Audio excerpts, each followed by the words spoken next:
저는 김춘희입니다. 이른 평생을 돌아보면 제 이름 앞에는 늘 억척스럽다는 말이 그림자처럼 따라붙었지요. 지금이야 이렇게 번듯한 아파트에 앉아 창밖 풍경을 느긋하게 구경하는 신세가 되었지만 불과 10수년 전까지만 해도 저는 동이 트기도 전인 새벽 4시에 일어나 머리에 수건을 질끈 동여매던 시장 사람이었습니다. 20살에 보따리 하나 들고 서울로 올라와 남대문 시장 좌판에 채소를 펴놓고 장사를 시작했어요. 악착같이 돈을 모으고 악착같이 사람을 사귀었습니다.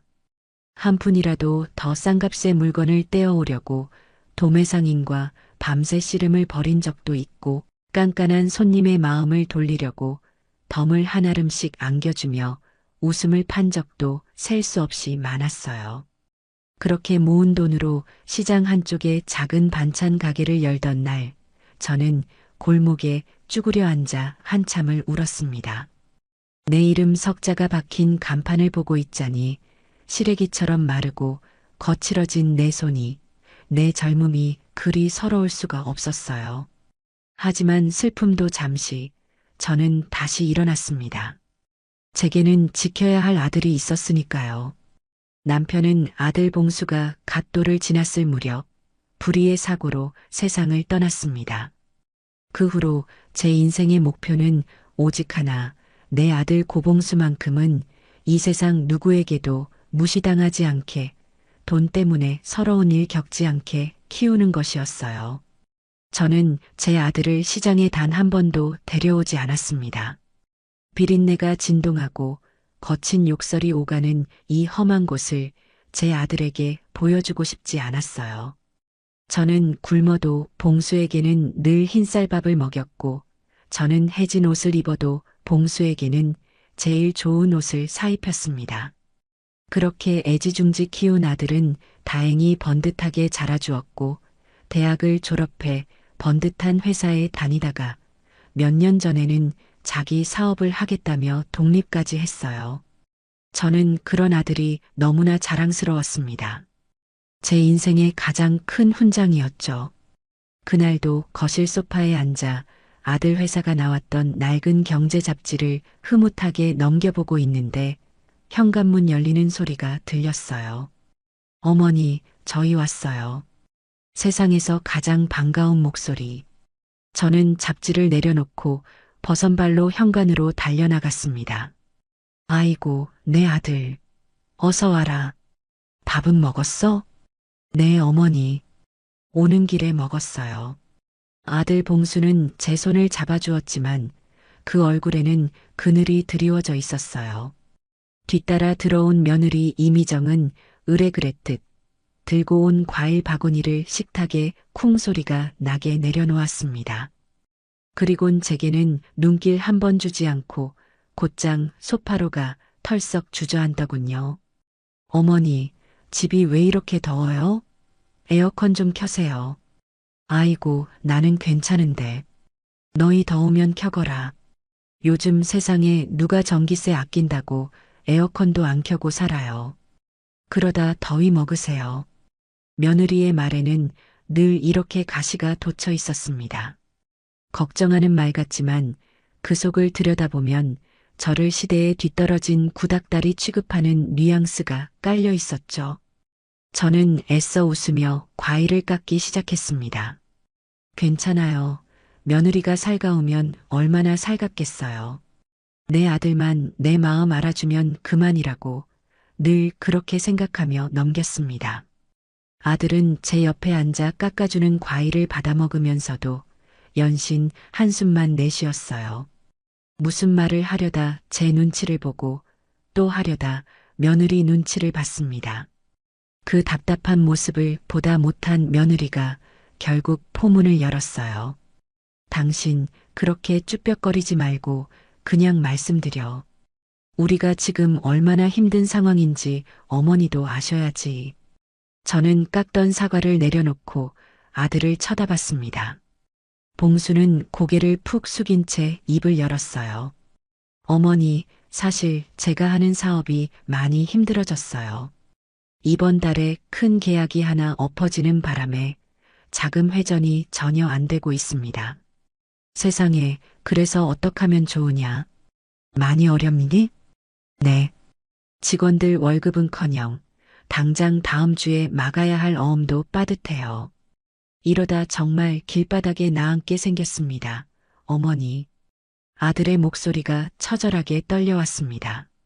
제 마음도 덩달아 철렁 내려앉았어요.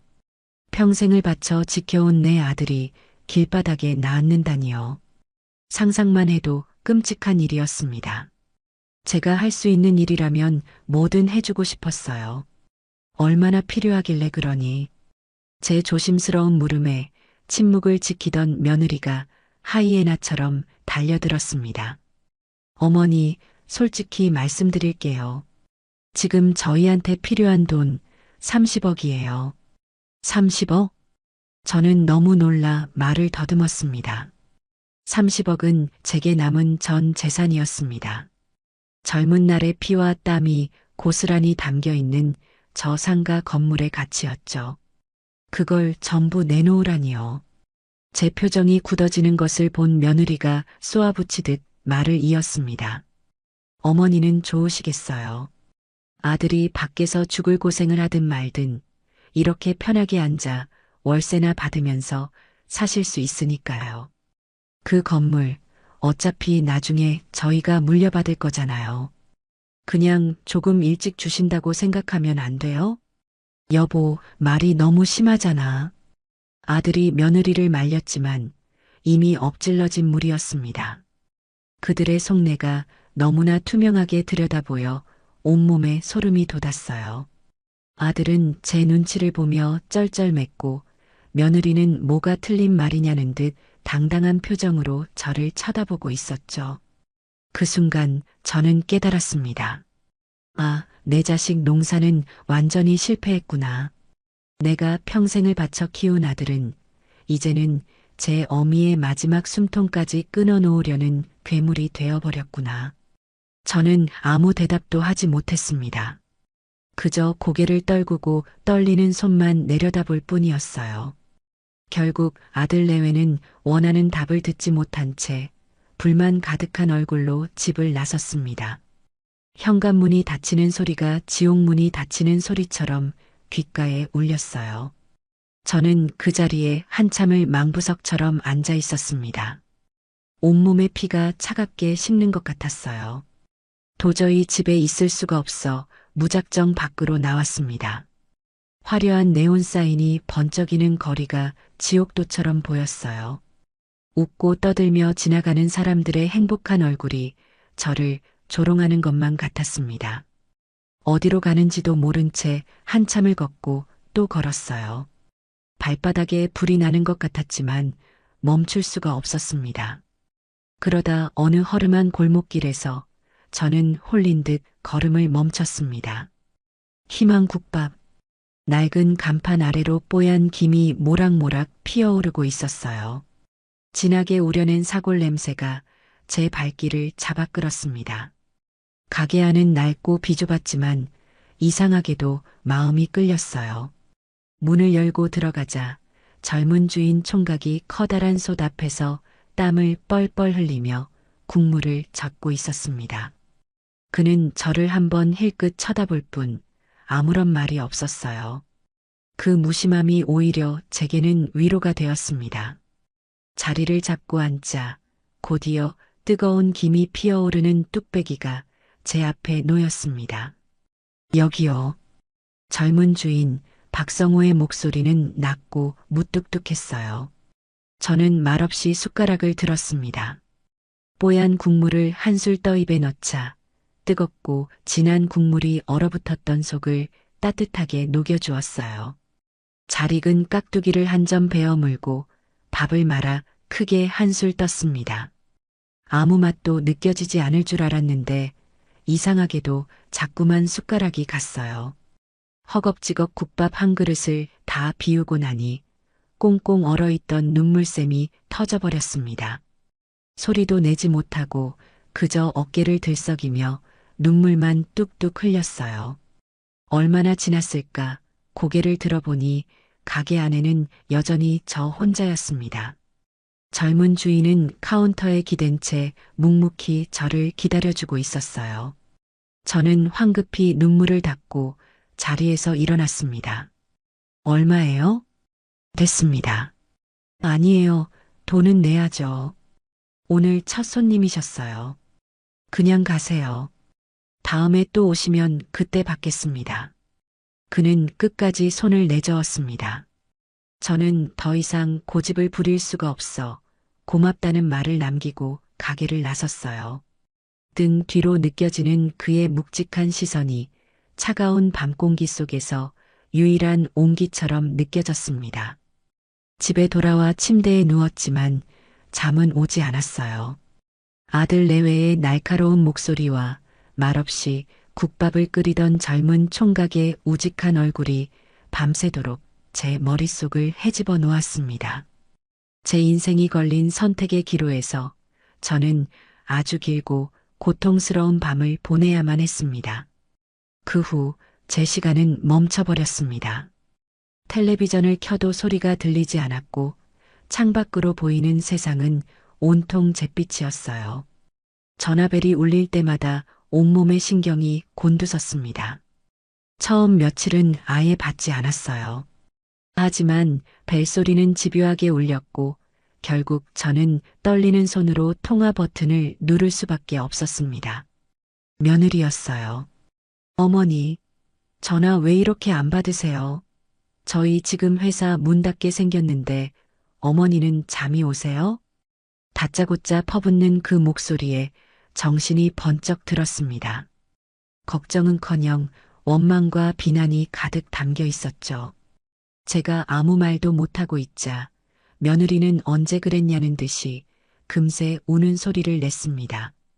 어머니, 저희 봉수 씨 어젯밤에도 술 마시고 들어와서 밤새 울었어요. 자기가 못나서, 자기가 능력이 없어서 어머니 고생시킨다고 자기 같은 놈은 그냥 죽어버려야 한다고. 어머니, 저 정말 무서워요. 봉수 씨 잘못될까봐. 아버님 일찍 돌아가시고 어머니가 어떻게 키운 아들인데 이대로 무너지게 두실 거예요? 죽은 남편까지 들먹이는 소리에 가슴이 철렁 내려앉았습니다. 아들이 매일 밤 온다는 말, 죽고 싶어 한다는 말이 비수처럼 날아와 심장에 박혔어요. 다른 건 몰라도 자식이 잘못된다는 협박은 어미에게 가장 치명적인 무기였습니다. 제가 여전히 대답이 없자 며느리는 또 다른 수를 쓰더군요. 어머니, 저희가 어머니 돈을 그냥 날로 달라는 게 절대 아니에요. 이건 투자예요, 투자. 어머니가 저희한테 30억을 투자하시면 저희가 이자로 매달 500만 원씩 꼬박꼬박 통장에 넣어드릴게요. 그리고 나중에 사업 잘 되면 원금은 당연히 돌려드리고요. 요즘 은행 이자도 쥐꼬리만 한데 이게 훨씬 남는 장사 아니에요? 시장 바닥에서 평생을 구른 저였습니다. 귀가 솔깃해지는 말로 사람을 홀린 뒤에 마지막 단물까지 다 빨아먹고 버리는 사기꾼들을 수없이 봐왔어요. 며느리의 말이 꼭 그들과 똑같았습니다. 저는 더 이상 들을 가치가 없다고 판단해 조용히 전화를 끊어버렸습니다. 잠시 후 이번에는 아들에게서 전화가 걸려왔어요. 술에 취해 혀가 잔뜩 꼬인 목소리였습니다. 어머니 죄송해요. 다 제가 못나서 그래요. 미정이는 원래 저렇게 독한 애가 아닌데 제가 못나서 저렇게 된 거예요. 어머니, 저 너무 힘들어요. 사는 게 너무 힘들어요. 아들의 울음소리에 제 가슴은 갈기갈기 찢어지는 것 같았습니다. 내 아들이 저렇게 힘들어하는데 내가 너무 매정하게 구는 걸까? 저러다 정말 무슨 일이라도 생기면 어떡하나. 그날 밤 저는 아들의 울음소리를 자장가 삼아 불안에 떨며 뜬 눈으로 밤을 새웠습니다. 다음 날 오후 장을 보고 집에 돌아오는 길이었습니다. 무거운 장바구니를 들고 힘겹게 아파트 현관으로 들어서는데 그림자 두 개가 제 앞을 가로막았어요. 아들 내외였습니다. 마치 제가 들어오기만을 기다렸다는 듯이 두 사람은 제 양팔을 하나씩 단단히 붙들었습니다. 어머니, 얘기 좀 하세요. 저희 말씀 좀 들어주세요. 저는 뿌리칠 힘도 없이 그들에게 이끌려 차에 올라탔습니다. 그들이 저를 데려간 곳은 화려한 샹들리에가 금빛 눈물을 뚝뚝 흘리는 듯한 제 평생 처음 와보는 고급 레스토랑이었어요. 값비싼 음식들이 테이블에 깔렸지만 제게는 모래를 씹는 것처럼 아무 맛도 느껴지지 않았습니다. 아들 내외는 제 앞에 각종 서류와 종이 뭉치들을 펼쳐놓기 시작했어요. 어머니, 이게 저희 신축 공장 조감도예요. 여기 독일에서 직수입한 최첨단 설비가 들어갈 거고요. 완공만 되면 생산량이 지금의 10배로 뛸 겁니다. 국내 굴지의 대기업하고도 이미 납품 계약 이야기가 오가고 있어요. 며느리는 마치 대단한 비밀이라도 알려주는 것처럼 목소리를 낮춰 속삭였지만 제 귀에는 그저 허황된 소음으로만 들렸습니다. 저는 젊은 시절 제 식당에 식자재를 납품하겠다는 장사치들의 수많은 거짓말을 간파해 본 경험이 있었어요. 그래, 그 대기업이라는 곳 계약서는 받았느냐? 계약금은 얼마나 들어왔고? 제 날카로운 질문에 며느리의 얼굴이 순간 굳어졌습니다. 아들은 당황해서 더듬거렸고요. 아, 그게 아직 구두로만 약속이 된 거라서요. 공장이 먼저 지어져야 정식 계약을 할 수 있다고 해서 물건도 없는데 계약부터 하겠다는 장사꾼이 세상에 어디 있더냐. 너희들 지금 나를 뭘로 보고 이런 사기극을 벌이는 게냐. 제 목소리가 서리발처럼 차갑게 변하자 아들 내외는 서로의 얼굴만 쳐다보며 안절부절 못했습니다. 그들의 논리가 바닥을 드러낸 순간이었죠. 바로 그때였습니다. 더 이상 이성적인 설득이 불가능하다고 판단했는지 며느리가 갑자기 의자에서 내려와 제 앞에 무릎을 꿇었습니다. 곧이어 아들도 아내의 옆에 따라 무릎을 꿇었어요. 어머니, 제발 저희 좀 살려주세요. 두 사람의 고함 소리에 레스토랑의 모든 시선이 저희에게로 집중되었습니다. 저는 너무나 당황스럽고 창피해서 얼굴이 불타는 것 같았어요. 며느리는 마치 연극 배우처럼 두 손으로 얼굴을 감싸고 서럽게 울부짖기 시작했습니다. 저희 이대로 가면 정말 다 같이 죽어요. 봉수 씨는 사기죄로 감옥에 갈지도 몰라요. 어머니, 하나뿐인 아들이 차가운 감옥 바닥에서 콩밥 먹는 꼴을 보셔야 속이 시원하시겠어요? 제발 저희 목숨 한 번만 살려주세요. 주변 테이블에서 수군거리는 소리가 들려왔습니다. 세상에 아들이 감옥 간다는데 돈을 안 주나 봐. 어머니가 너무 독하시네. 쯧쯧, 돈이 자식보다 중한가. 저는 순식간에 아들을 감옥으로 내모는 피도 눈물도 없는 악독한 노파가 되어버렸습니다. 제 평생 이렇게 큰 모멸감을 느껴본 것은 처음이었어요. 일단 일어나거라. 여기서 이럴 일이 아니다. 제가 떨리는 목소리로 말했지만 며느리는 오히려 제 다리를 붙잡고 더 큰 소리로 통곡했습니다. 싫어요. 어머니가 허락해 주실 때까지 절대 안 일어나요. 여기서 죽으면 죽었지. 그냥은 못 일어나요. 아들까지 제 바짓가랑이를 붙들고 울며 매달렸습니다. 어머니, 제가 다 잘못했어요. 제발요, 어머니. 저는 그 순간 모든 것을 포기하고 싶어졌습니다. 이 지옥 같은 상황에서 벗어날 수만 있다면 뭐든 할 수 있을 것 같았어요. 알았다. 알았으니 그만 일어나거라. 제 입에서 허락의 말이 떨어지자마자 며느리는 언제 울었냐는 듯 눈물을 뚝 그치고 자리에서 일어났습니다.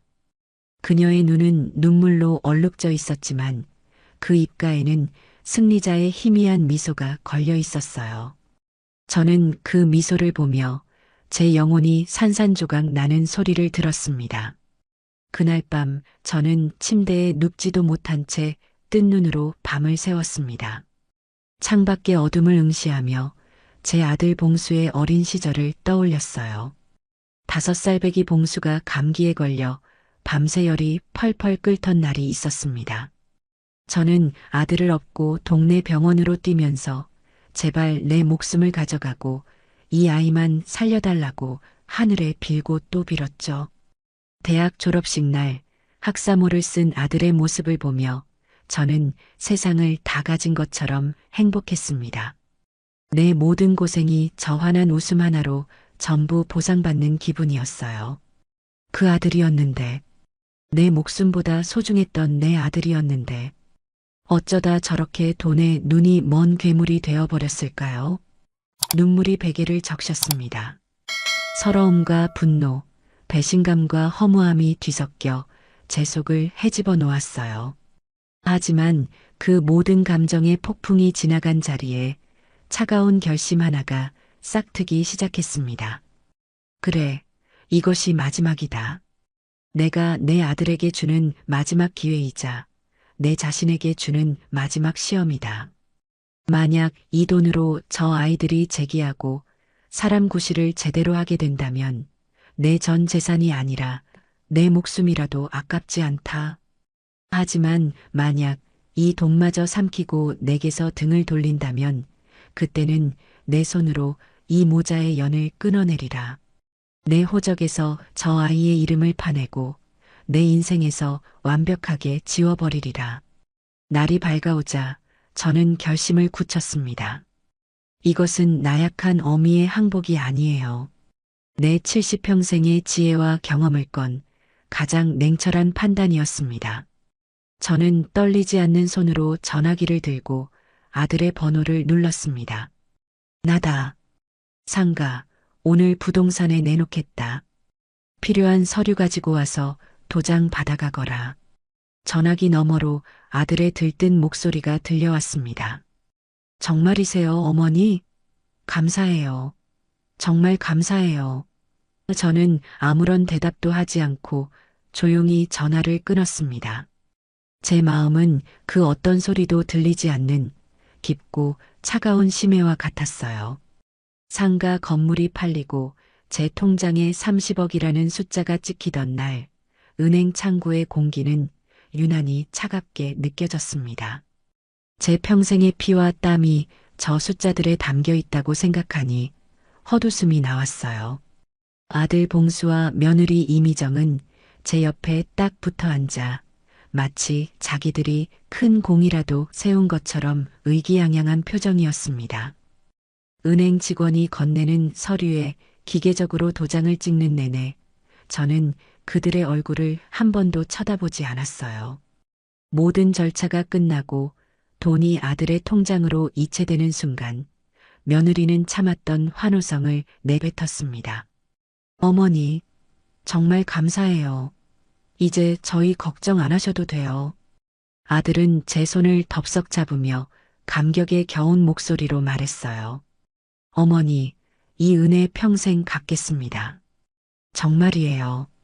하지만 그들의 눈빛 어디에서도 진심 어린 고마움은 찾아볼 수 없었습니다. 오직 오랫동안 공들인 사냥에 성공한 사냥꾼의 만족감과 탐욕만이 번뜩일 뿐이었죠.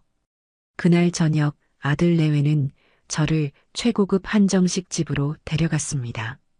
상다리가 휘어지게 차려진 음식들을 제 앞에 밀어주며 그들은 쉴 새 없이 아첨의 말들을 쏟아냈어요.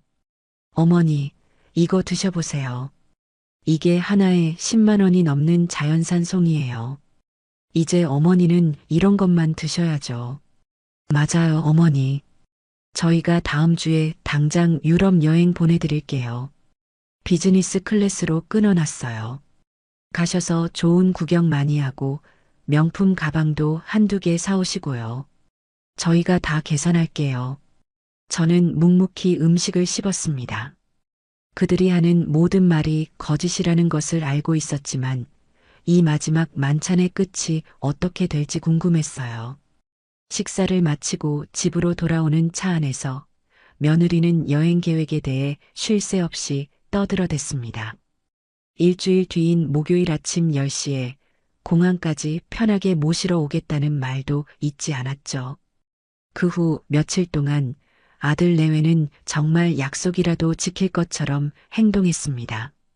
하루에도 몇 번씩 전화를 걸어 제 안부를 물었고 여행 가서 입으라며 백화점에서 산 값 비싼 옷들을 보내오기도 했어요. 저는 그 옷들을 옷장에 걸어두고 쳐다보지도 않았습니다. 그들의 위선적인 행동에 마음 한구석에서는 혹시나 하는 기대감이 피어오르기도 했지만 저는 애써 그 기대를 억눌렀습니다. 그리고 마침내 약속한 목요일이 되었습니다. 저는 아침 일찍 일어나 낡은 여행 가방에 속옷 몇 벌과 세면도구만 간단히 챙겼습니다. 그들이 사준 비싼 옷 대신 가장 편안한 평상복을 입었어요. 그리고 거실 소파에 앉아 시계만 쳐다보았습니다. 9시 50분, 9시 55분, 그리고 마침내 10시. 하지만 아들은 오지 않았습니다. 저는 11시까지 기다렸습니다. 길이 막히나 보다, 급한 일이 생겼나 보다 애써 스스로를 위로하면서요. 11시가 넘어서자 저는 참지 못하고 아들에게 전화를 걸었습니다. 익숙한 통화 연결음이 한참 동안 이어졌지만 아들은 전화를 받지 않았어요. 불안한 마음에 이번에는 며느리에게 전화를 걸었습니다. 그런데 전화기에서는 차가운 기계음만 흘러나왔어요. 고객의 사정으로 당분간 전화를 받을 수 없습니다. 심장이 쿵 하고 바닥으로 떨어지는 것 같았습니다. 저는 포기하지 않고 계속해서 아들에게 전화를 걸었어요. 20번, 30번, 셀 수 없을 만큼 전화를 걸었을 때 마침내 통화 연결음이 멈췄습니다. 그리고 제 귀에 들려온 것은 제 사형 선고나 다름없는 기계음이었어요. 지금 거신 번호는 없는 번호이오니 확인하시고 다시 걸어주시기 바랍니다. 손에서 전화기가 툭 하고 떨어졌습니다. 온몸에 피가 역류하는 것 같았어요. 저는 숨을 쉴 수가 없었습니다. 가슴을 부여잡고 소파에 쓰러졌어요. 모든 것이 끝났습니다. 제 마지막 기대, 제 마지막 희망이 산산조각 났어요.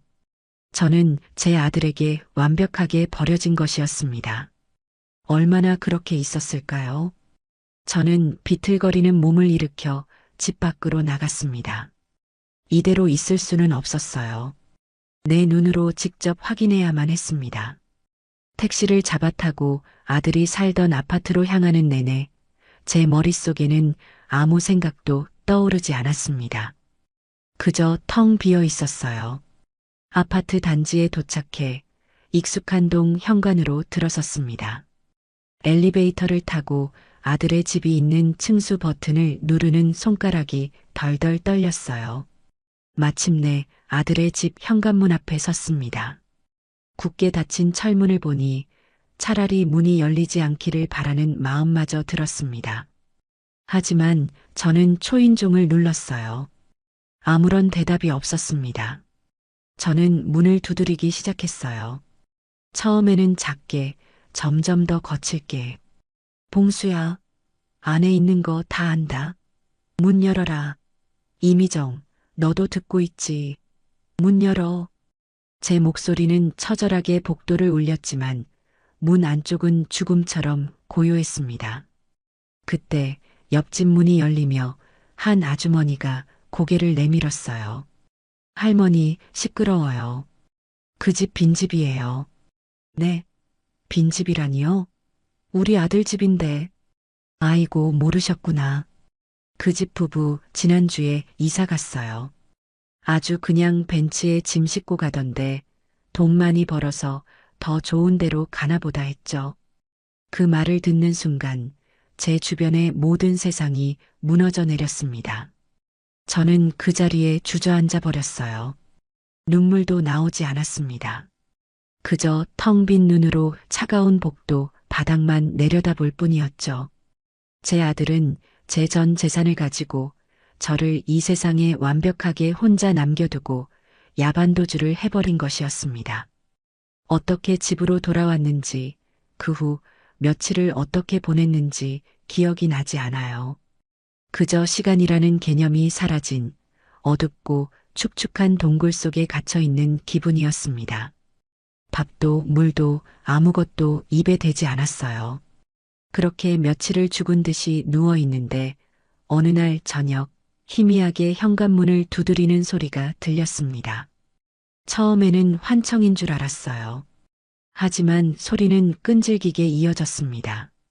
저는 썩은 나무처럼 삐걱거리는 몸을 간신히 일으켜 현관문으로 다가갔습니다. 현관문 외시경로 내다본 밖에는 희망 국밥집의 젊은 주인 박성호가 서 있었어요.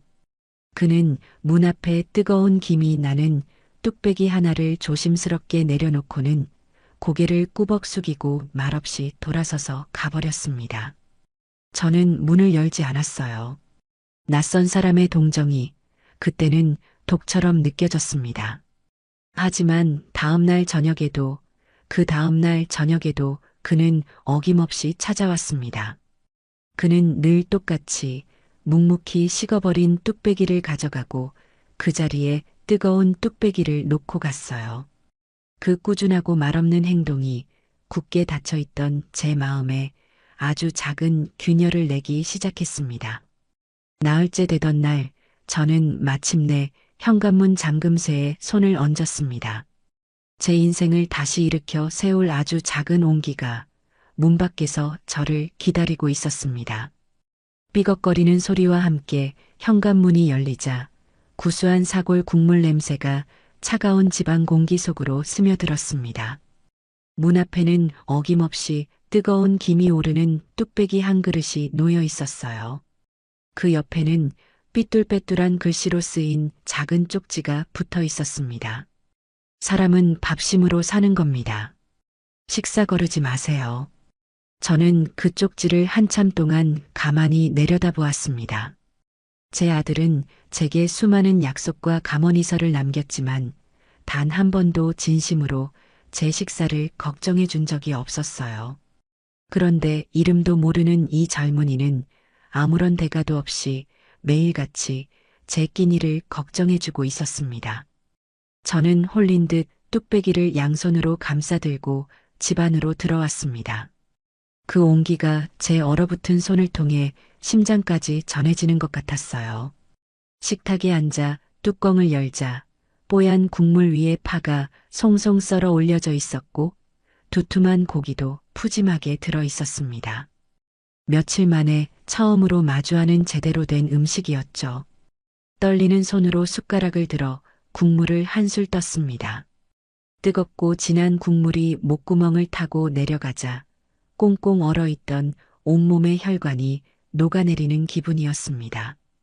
그제야 제 위장이 비어 있었다는 사실을, 제가 살아있었다는 사실을 깨달았습니다. 저는 밥을 말아 허겁지겁 입안으로 밀어넣기 시작했어요. 눈에서는 뜨거운 눈물이 쉴 새 없이 흘러내려 뚝배기 안으로 떨어졌습니다. 국밥은 눈물 맛에 짜디짰지만 제 인생에서 먹어본 그 어떤 음식보다도 달고 맛있었습니다. 그것은 단순한 밥이 아니었어요. 저를 다시 살게 하는 생명수였습니다.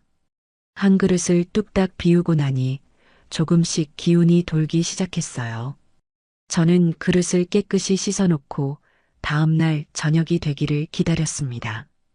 어김없이 저녁 시간이 되자 문 밖에서 인기척이 느껴졌어요. 저는 벌떡 일어나 현관으로 달려가 문을 활짝 열었습니다. 뚝배기를 내려놓으려던 박성호가 저를 보고는 화들짝 놀라더군요. 할머니, 괜찮으세요? 덕분에 죽다 살아났네. 저는 깨끗이 씻어놓은 빈 뚝배기를 그에게 건넸습니다. 그는 멋쩍은 듯 머리를 극적이며 뚝배기를 받아들었어요. 총각, 내가 물어볼 게 있는데 왜 나한테 이러는 건가? 내가 누군지 어떤 사람인지도 모르면서. 제 질문에 그는 잠시 망설이더니 무뚝뚝하지만 진심 어린 목소리로 대답했습니다. 어르신이 저희 가게 첫 손님이셨던 날 표정이 너무 안 좋으셨어요. 꼭 저희 어머니 예전 모습 같아서 마음에 계속 걸렸습니다. 그러다 며칠째 안 보이시길래 혹시나 무슨 일이 생기셨을까봐 걱정이 돼서 와본 겁니다. 다른 뜻은 없습니다. 그의 대답은 너무나 순박하고 정직해서 오히려 제 마음을 아프게 찔렀습니다. 제 아들은 제 속이 썩어 문드러지는 것은 모른 채 하고 제 돈만 바라보았는데 이 젊은이는 제 얼굴에 드리운 수심 하나를 보고 저를 격해주고 있었던 거예요. 고맙네. 정말 고마워. 국밥가 그동안 밀린 거 다 줘야 하는데 잠깐만 들어와서 기다리게. 내가 돈을 찾아 놓을 테니. 제 말에 그는 질색하며 손사래를 쳤습니다. 아닙니다, 할머니. 정말 괜찮습니다. 돈 받으려고 온 거 아닙니다. 이러시면 제가 부담스러워서 앞으로 못 와요. 세상에 공짜가 어디 있나? 자네 사정도 넉넉지 않을 텐데. 어서 들어오게. 나랑 말동무나 좀 해주면 안 되겠나? 사람이 너무 그리워서 그래. 제 마지막 말에 그는 차마 거절하지 못하고 머뭇거리며 집 안으로 들어섰습니다. 며칠간의 적막을 깨고 제 집에 낯선 사람의 발소리가 울렸어요.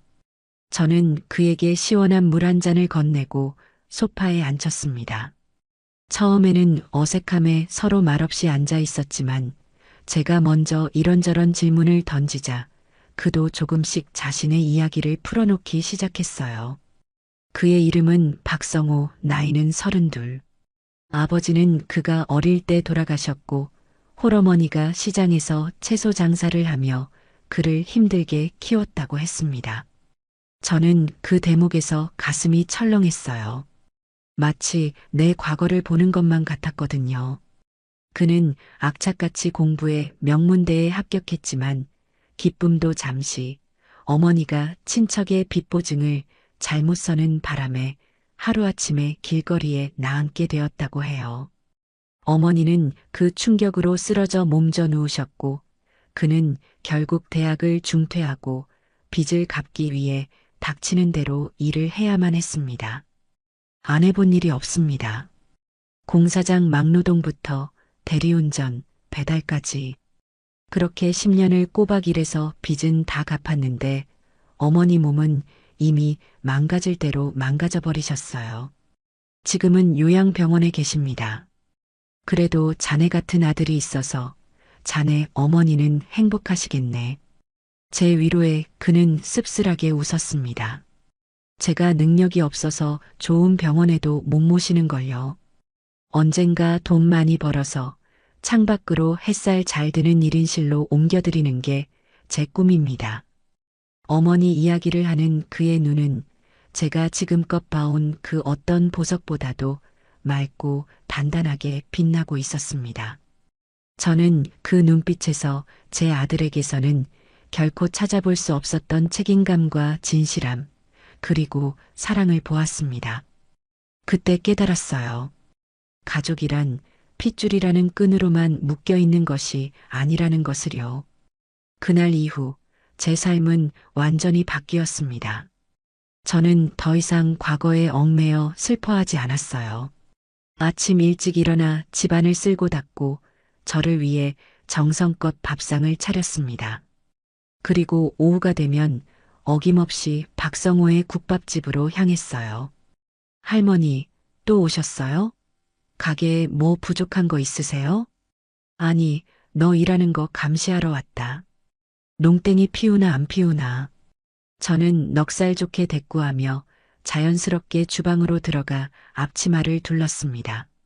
그리고 수십 년간 제 식당을 운영하며 갈고 닦았던 솜씨를 유감없이 발휘하기 시작했어요. 성호야, 이 국물은 너무 정직하기만 해. 맛있는 국물은 손님들 혀를 살짝 속일 줄 아는 능구렁이 같은 구석이 있어야 하는 거야. 이리 줘봐. 저는 제가 예전에 쓰던 비법 양념 재료 몇 가지를 알려주고 국밥에 곁들일 겉절이와 깍두기를 새로 담갔습니다. 제 손맛이 더해지자 작고 허름했던 국밥집은 금세 맛집으로 입소문이 나기 시작했어요. 점심시간이면 가게 앞은 손님들로 문전성시를 이루었고 박성호의 얼굴에서는 웃음이 떠날 줄 몰랐습니다. 그 웃음을 보는 것이 어느새 제 삶의 가장 큰 기쁨이 되어 있었어요. 저는 더 이상 버림받은 비참한 늙은이가 아니었습니다. 성실하고 착한 젊은 사장의 든든한 동업자이자 새로운 희망을 요리하는 주방의 지휘관이었죠. 제 인생의 뜨끈한 이막이 구수한 국밥 냄새와 함께 그렇게 다시 시작되고 있었습니다. 박성호 총각, 아니, 이제는 내게 아들보다 더 살가운 성호의 국밥집은 그야말로 날개를 단 듯했습니다.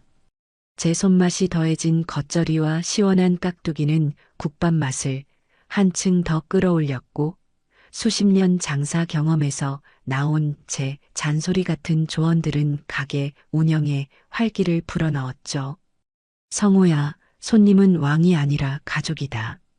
우리 집에 온 귀한 손님 밥 한 끼 차려준다고 생각하고 마음을 담아야 혀. 저기 저 테이블 어르신은 국물이 좀 식은 것 같으니 어서 가서 데워드려라. 반찬 그릇 비었으면 말 나오기 전에 먼저 채워드리는 게 장사꾼의 기본이다.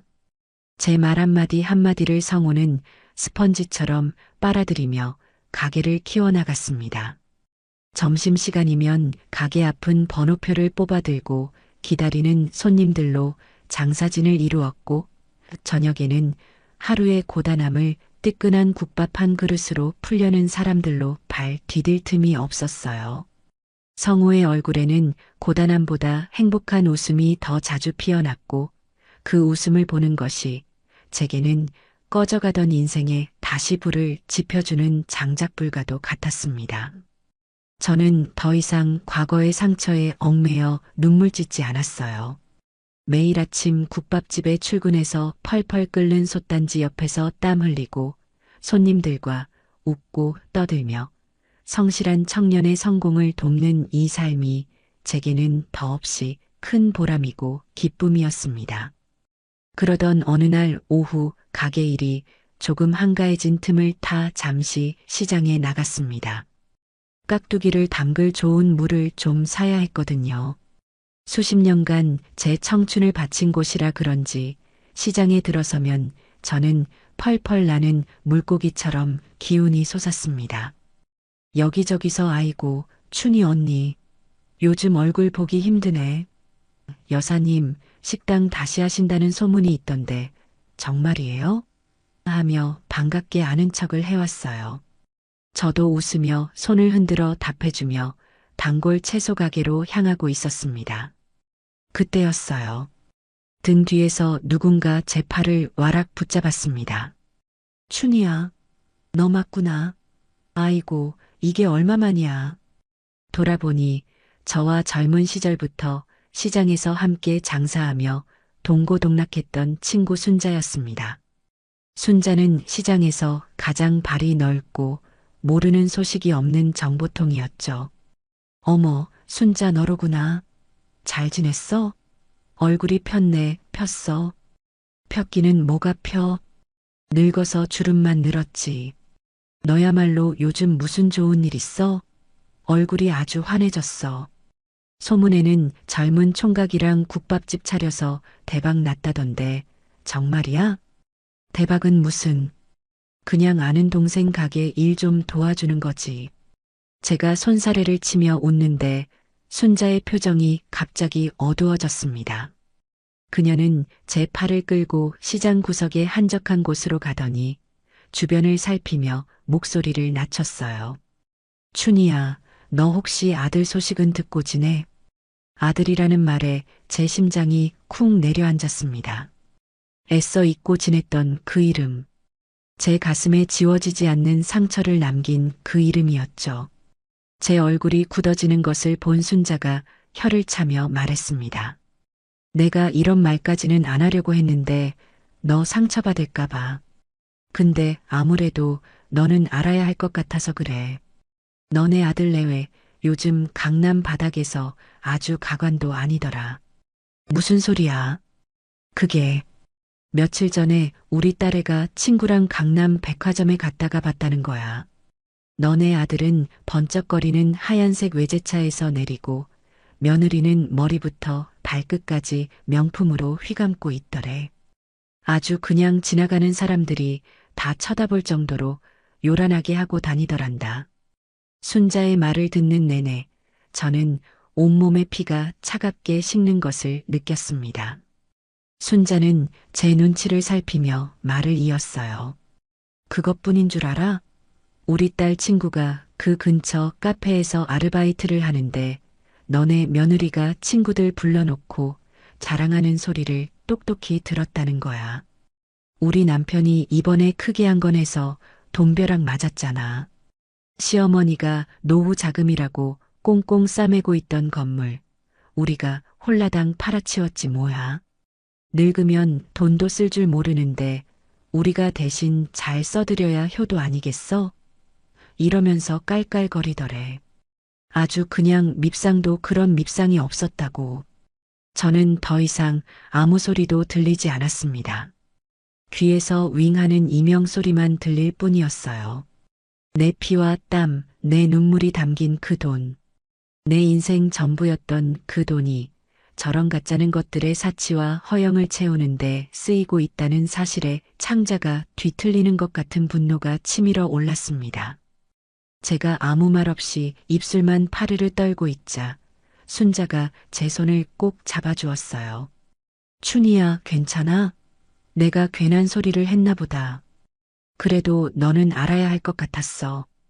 저런 것들한테 내가 평생 일군 재산 다 뜯기고 지금 이렇게 시장에 무사러 다니는 게 내 마음이 너무 아파서 그랬어. 저는 순자의 얼굴을 보고 겨우 미소를 지어 보였습니다. 아니야, 순자야. 말해줘서 고마워. 내가 어떻게 해야 할지 이제야 알 것 같아. 저는 순자와 헤어져 집으로 돌아오는 내내 그리고 국밥집으로 돌아와서도 아무 말 없이 묵묵히 일만 했습니다. 하지만 제 머릿속은 그 어느 때보다도 복잡하고 치열하게 돌아가고 있었어요. 분노와 배신감에 눈물을 쏟는 대신 저는 칼날처럼 차가운 결심을 다지고 있었습니다. 그날 저녁 가게 문을 닫고 성우와 마주 앉아 늦은 식사를 하는데 문득 가게 한쪽에서 혼자 국밥을 드시는 할아버지 한 분이 눈에 들어왔습니다. 할아버지는 달고 다른 지갑에서 1,000원짜리 몇 장과 동전 몇 개를 조심스럽게 꺼내 밥값을 계산하고는 허리를 깊이 숙여 인사하고 나가셨어요.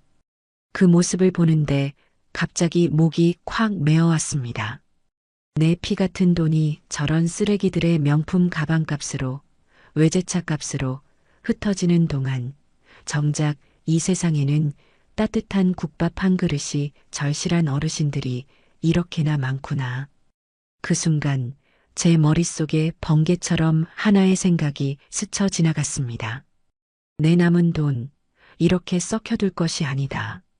저런 짐승만도 못한 것들에게 한 푼이라도 더 넘어가는 것을 막아야 한다. 그리고 그 돈을 정말 가치 있는 곳에 써야 한다.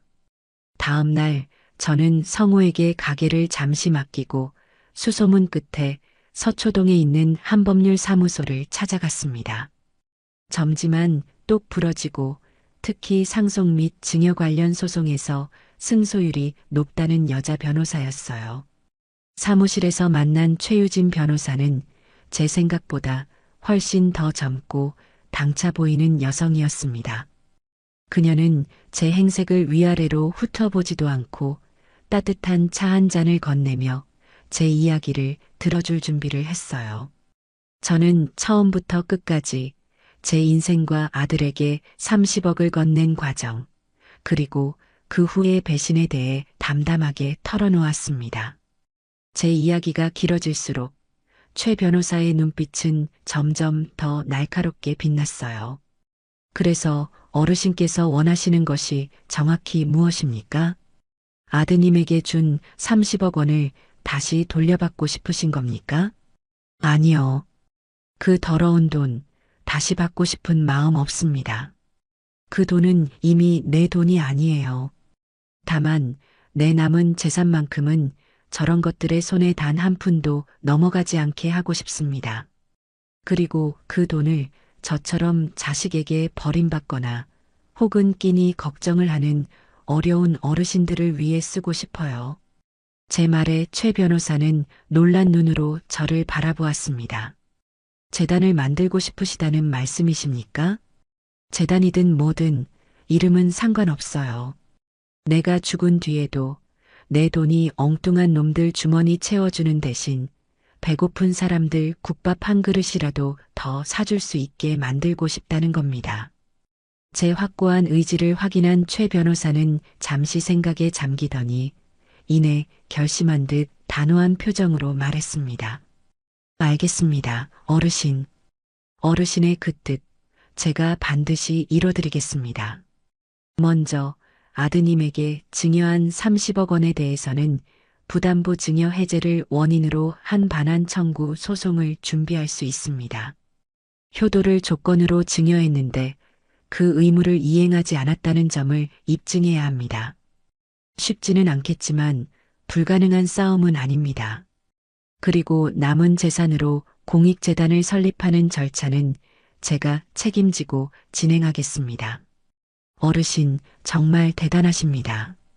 최 변호사의 눈에는 저에 대한 존경심이 담겨 있었습니다.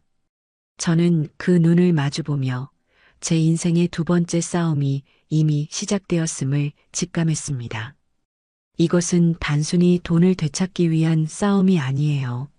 내 인생의 가치를 바로 세우고 짐승의 탈을 쓴 내 자식을 심판대에 올리기 위한 내 모든 것을 건 마지막 전쟁이었습니다. 최유진 변호사와 함께 재단 설립을 위한 준비를 차근차근 진행하던 어느 날이었습니다. 그날은 유난히 손님이 많아 저와 성우는 눈코 뜰 새 없이 바쁜 하루를 보냈어요. 마지막 손님까지 배웅하고 가게 셔터를 내리니 온몸에 힘이 쭉 빠지면서 파김치가 되더군요. 성우와 마주 앉아 늦은 저녁으로 남은 국밥을 먹으며 하루의 피로를 풀고 있는데 굳게 닫힌 가게 셔터를 누군가 미친 듯이 두드리기 시작했습니다. 누구세요? 영업 끝났습니다. 성우가 소리쳤지만 셔터를 두드리는 소리는 멈추지 않았어요. 오히려 더 거칠어졌습니다. 욕설까지 섞여 들려왔죠. 불길한 예감에 저와 성우는 서로의 얼굴을 쳐다보았습니다. 성우가 조심스럽게 셔터를 살짝 올리는 순간 밖에서 기다리고 있던 두 사람이 짐승처럼 가게 안으로 들이닥쳤습니다. 제 눈을 의심했어요. 행색은 남루하기 짝이 없었지만 그 얼굴은 분명 제 아들 고봉수와 며느리 이미정이었습니다. 어머니, 여기 계셨군요. 저희가 어머니를 얼마나 찾아다녔는지 아세요? 아들은 술에 절어 붉어진 얼굴로 제게 달려왔지만 저는 자리를 피했습니다. 며느리는 가게 안을 쭉 둘러보더니 경멸이 가득한 표정으로 콧방귀를 뀌었어요. 어머니, 취향 한번 독특하시네. 그 많던 재산은 다 어디다 두시고 이런 돼지우리 같은 곳에서 일하고 계셨어요? 너희들 여기가 어디라고 찾아와. 제 목소리는 얼음장처럼 차가웠습니다. 제 반응에 아랑곳하지 않고 아들은 제 앞에 털썩 주저앉아 울상을 지었어요. 어머니, 저희 망했어요. 완전히 망했어요. 사기당했어요, 어머니. 저희가 그 돈으로 공장 지으려고 계약했는데 그놈들이 전부 사기꾼이었어요. 돈만 받고 전부 날라버렸어요. 저희 지금 빚더미에 올라앉아서 길거리에 나앉게 생겼다고요. 그들의 말을 듣고 있자니 분노보다도 헛웃음이 먼저 나왔습니다. 제 평생의 재산을 그렇게 허무하게 날려버리고 이제 와서 제게 살려달라고 애원하는 그 모습이 너무나 한심하고 가증스러웠어요. 그래서 나더러 어쩌라는 게냐. 어머니, 아직 재산 남으셨잖아요. 저희 아파트 담보로 대출받은 것도 있고 빚쟁이들이 매일같이 찾아와서 죽겠어요. 제발 저희 좀 도와주세요. 이번 한 번만 더 도와주시면 저희 정말 정신 차리고 착실하게 살게요. 며느리가 제 팔에 매달리며 애원했지만 저는 그 손을 차갑게 뿌리쳤습니다. 내 돈은 단 한 푼도 없다. 너희에게 줄 돈은. 그리고 다시는 나를 어머니라고 부르지 마라. 내 아들은 이미 오래전에 죽었으니. 제 단호한 말에 두 사람의 얼굴이 시퍼렇게 변했습니다. 애원의 가면을 벗어 던진 며느리의 눈이 독사처럼 번뜩였어요. 뭐라고요? 지금 아들이 죽어가는데 돈 몇 푼 때문에 모른 척 하시겠다? 당신이 그러고도 사람이에요? 그러고도 어미냐고. 어미, 너희 같은 강도들에게 어미 소리를 들을 이유가 없다. 너희는 내 돈을 훔쳐 달아난 도둑놈들이지 내 자식이 아니야. 제 말에 이성을 잃은 아들이 벌떡 일어나 제게 달려들었습니다. 어머니, 어떻게 그런 심한 말을 하세요? 그가 제 어깨를 거칠게 잡아채려는 순간이었습니다. 그동안 묵묵히 상황을 지켜보고만 있던 성우가 번개처럼 움직여 제 앞을 가로막았습니다. 어머니께 함부로 하지 마십시오. 성우의 목소리는 낮고 조용했지만 그 안에는 강철 같은 단호함이 담겨 있었어요. 아들은 자기보다 덩치도 작은 성우가 앞을 막아서자 어이가 없다는 듯 코웃음을 쳤습니다. 너는 또 뭐야? 어디서 굴러먹던 놈인데 우리 집안일에 끼어들어? 안 비켜? 이 가게는 제 가게이고 이분은 제게 어머니나 다름없는 분입니다. 두 분이야말로 당장 여기서 나가주시죠. 성우의 당당한 태도에 며느리는 눈을 가늘게 뜨고 성우를 위아래로 훑어보았습니다. 그러더니 마치 엄청난 비밀이라도 발견한 것처럼 경멸과 조소가 뒤섞인 웃음을 터뜨렸어요. 어머니, 이제 보니 알겠네. 우리가 들인 돈으로 이런 젊은 놈이랑 살림이라도 차리셨나 봐요? 그래서 아들이 죽든 말든 나 몰라라 하셨구나. 아이고, 며느리인 나는 그것도 모르고. 우리 어머니 아주 회춘하셨네, 회춘하셨어. 그 더럽고 추악한 말에 저는 이성의 끈이 끊어지는 것을 느꼈습니다. 하지만 제가 입을 열기도 전에 며느리는 더욱 악랄한 말을 쏟아냈어요. 당신 우리 돈으로 젊은 놈이랑 놀아나셨어요? 그 돈 우리 돈이잖아요. 우리 아버님, 그러니까 당신 남편이 남긴 유산 아니었냐고. 그걸로 젊은 놈 뒷공문이나 쫓아다니면서 사치 부리라고 어머니한테 드린 돈인 줄 알아요? 아들은 옆에서 한술 더 떴습니다. 엄마, 어떻게 나한테 이럴 수 있어? 내 돈 가지고 저런 놈한테 다 퍼주고 있었던 거야? 당장 저놈한테 준 돈 다 뺏어서 나한테 내놔. 당장? 그 순간 저는 제 앞에 서 있는 것들이 더 이상 사람으로 보이지 않았습니다. 돈에 눈이 멀어 어미에게 온갖 오물을 뒤집어 씌우는 짐승의 탈을 쓴 악기들로 보일 뿐이었어요. 저는 제 인생에서 가장 차갑고 단호한 목소리로 그들에게 마지막 선고를 내렸습니다. 이제부터 너희는 내 자식이 아니다. 그리고 나는 너희들의 어미가 아니다. 내 가게에서, 내 집에서, 내 인생에서 당장 사라져라. 다시 한번 내 눈앞에 나타나면 그때는 내가 너희를 내 손으로 경찰서에 쳐넣을 테니. 제 섯을 펄언 기세에 두 사람은 잠시 주춤했지만 이내 분을 이기지 못하고 온갖 욕설을 퍼부으며 가게를 뛰쳐나갔습니다. 그들이 사라진 가게 안에는 지독한 악취와 함께 무거운 침묵만이 남았습니다.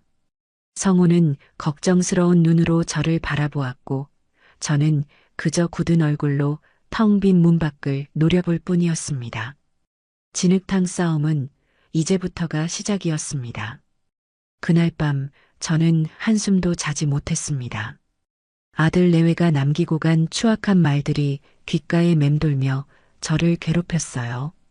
하지만 슬픔이나 절망감보다는 차라리 활활 타오르는 분노가 제 온몸을 지배했습니다. 그래, 좋다. 어디 한번 해볼 테면 해봐라. 너희가 진흙탕을 원한다면 기꺼이 그 진흙탕에 함께 뒹굴어주마. 하지만 마지막에 두 발로 서서 웃는 사람은 너희가 아니라 바로 나 김춘희가 될 것이다. 다음 날부터 예상했던 대로 아들 내외의 더러운 반격이 시작되었습니다. 그들은 제가 사는 아파트 단지와 제가 평생을 몸담았던 시장 바닥에 저에 대한 헛소문을 퍼뜨리고 다니기 시작했어요. 우리 어머니가 요즘 정신이 오락가락하세요. 젊은 사기꾼 놈한테 단단히 홀려서 평생 모은 재산을 다 갖다 바치고 있답니다. 저희가 말려도 소용이 없어요. 그놈이 우리 어머니를 아주 꽉 잡고 조종하고 있다니까요. 며느리는 동네 안악들을 붙잡고 눈물까지 흘려가며 연기를 했고 아들은 시장 상인들에게 술을 사주며 제 험담을 늘어놓았습니다. 소문은 날개 돋친 듯 순식간에 퍼져나갔어요. 저를 젊은 제비한테 홀린 주책바가지 늙은이로 성우를 늙은이 등쳐먹는 파렴치한 사기꾼으로 만드는 데는 그리 오랜 시간이 걸리지 않았습니다. 가장 큰 타격을 입은 것은 성우의 국밥집이었습니다.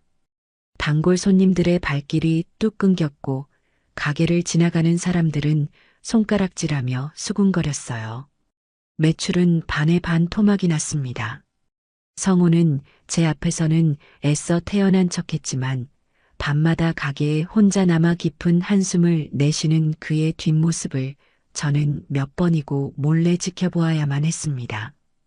제 때문에 저 착하고 성실한 청년의 인생에 오점이 남는 것 같아 가슴이 미어지는 것 같았어요. 성우야, 정말 미안하다. 다 나 때문에 나 같은 늙은이를 만나서 너까지 이런 험한 꼴을 당하는구나. 어느 날 밤 제가 견디다 못해 사과하자 성우는 오히려 제 손을 꼭 잡아주며 말했습니다. 할머니, 그런 말씀 마세요. 저는 괜찮습니다. 진실은 언젠가 꼭 밝혀질 거라고 믿어요. 저는 할머니를 믿고 할머니는 저를 믿으시면 돼요. 우리는 이겨낼 수 있습니다. 그의 굳건한 믿음에 저는 다시 한번 마음을 다잡았습니다. 이대로 당하고만 있을 수는 없었어요. 결전의 날은 생각보다 빨리 찾아왔습니다. 그날 오후 저는 성우와 함께 시장에 장을 보러 갔습니다. 며칠 사이 저를 대하는 시장 사람들의 눈빛은 눈에 띄게 차가워져 있었어요. 반갑게 인사하던 이들은 저를 못 본 척 외면했고 몇몇은 뒤에서 대놓고 혀를 차기도 했습니다. 저는 꿋꿋하게 고개를 들고 걸었어요. 제가 떳떳한데 고개를 숙일 이유가 없었으니까요. 그런데 저희가 단골 채소 가게 앞에 섰을 때였습니다. 어디선가 고함 소리가 들리며 며느리가 머리를 풀어 헤친 채 미친 사람처럼 저희에게 달려들었어요. 이 사기꾼 놈, 내가 감히 우리 어머니를 홀려? 너 같은 놈 때문에 우리 집안이 풍비박산 났어. 이 도둑놈아. 며느리는 다짜고짜 성우의 멱살을 잡고 흔들기 시작했습니다. 시장 사람들의 시선이 순식간에 저희에게로 집중되었어요. 성우는 당황해서 어쩔 줄 몰라 하며 차마 여자인 며느리를 뿌리치지도 못하고 있었죠. 이거 놓으세요. 왜 이러십니까? 내가 오늘 너 죽고 나 죽자. 이 사기꾼 놈, 당장 우리 어머니한테서 뜯어낸 돈 다 내놔. 며느리가 성우의 뺨을 올려붙이려는 순간이었습니다. 제가 벼락같이 달려들어 며느리의 팔을 틀어쥐었습니다. 제 악력에 며느리가 비명을 지르며 성우를 놓쳤어요. 지금 뭐 하는 짓이냐? 어머니, 이놈 편드시는 거예요? 이 사기꾼 놈이 어머니한테 무슨 약을 먹였길래 이렇게 정신을 못 차리세요? 그때였습니다. 저는 제 평생의 기운을 다 끌어모아 시장이 떠나가라 소리쳤습니다. 이 자리에 있는 시장 사람들 모두 똑똑히 들으시오. 내 옆에 있는 이 청년은 사기꾼이 아닙니다.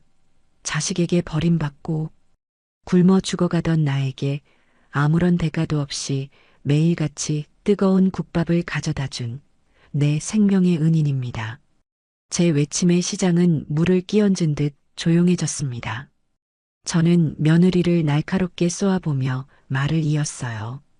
그리고 여기 이 여자는 내 며느리가 아닙니다. 내 아들과 짜고 내전 재산 30억을 훔쳐 달아나 그 돈으로 명품이나 휘감고 다니던 강도입니다.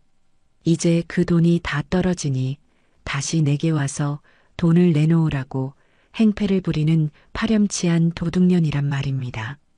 제 말이 끝나자 시장 사람들의 눈빛이 흔들리기 시작했습니다. 그들은 저와 수십 년을 함께 온 동료들이었어요. 제가 어떤 사람인지, 얼마나 억척같이 살아왔는지 누구보다 잘 아는 사람들이었죠. 제 눈에 담긴 진실과 며느리의 얼굴에 떠오른 당혹감을 그들은 똑똑히 보았습니다. 여러분, 어느 쪽이 진짜 아들이고 어느 쪽이 강도입니까? 핏줄만 나눴다고 다 자식입니까? 아닙니다. 힘들 때 내 곁을 지켜주고 내 눈물을 닦아준 이 청년이야말로 하늘이 내게 보내준 진짜 내 아들입니다. 저는 성우의 손을 번쩍 들어 올리며 선언했습니다.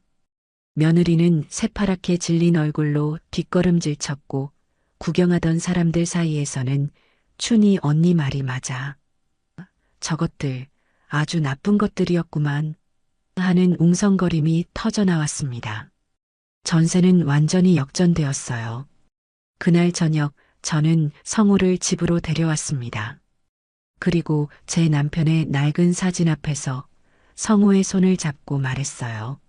성우야, 괜찮다면 오늘부터 나를 어머니라고 불러주지 않겠니? 그리고 내 양아들이 되어주지 않겠어? 법적으로도 내 모든 것을 물려받을 유일한 상속자로 말이야. 제 말에 그 듬직하던 청년의 눈에서 굵은 눈물방울이 뚝뚝 떨어지기 시작했습니다. 그는 아무 말 없이 고개를 끄덕이며 제 앞에 큰 절을 올렸어요. 어머니 감사합니다. 정말 감사합니다. 저는 눈물을 흘리는 내 새로운 아들의 등을 토닥여주며 굳게 결심했습니다. 이제 더 이상 망설일 것도 두려워할 것도 없다.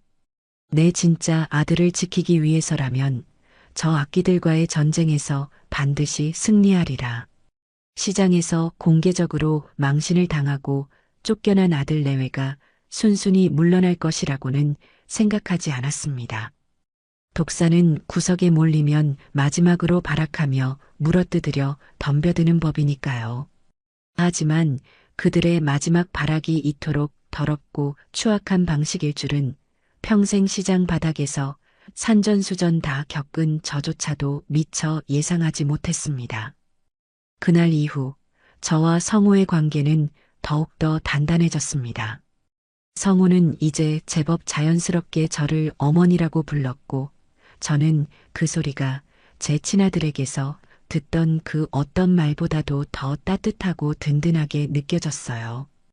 우리는 함께 웃고 함께 일하고 함께 늦은 저녁을 먹으며 하루를 마무리했습니다. 핏줄 하나 섞이지 않았지만 세상 그 어떤 모자보다도 더 깊은 정을 나누는 진짜 가족이 되어가고 있었죠. 이 평화가 영원할 수는 없다는 것을 알면서도 저는 하루하루의 작은 행복에 감사하며 지냈습니다. 폭풍은 가장 고요한 날에 찾아오는 법이더군요. 어느 날 오후 가게로 등기우편 하나가 배달되었습니다. 법원에서 온 것이었어요. 봉투를 뜯는 제 손이 가늘게 떨렸습니다. 안에는 차가운 활자로 인쇄된 서류 한 장이 들어 있었습니다. 피성년 의견 개시 심판 청구서. 제 아들 고봉수가 저 김춘희를 금치산 자, 즉 스스로는 아무런 법률 행위도 할 수 없는 정신머리가 온전치 못한 사람으로 만들어달라고 법원에 신청을 낸 것이었습니다. 청구 이유서에는 온갖 거짓말들이 빼곡하게 적혀 있었습니다.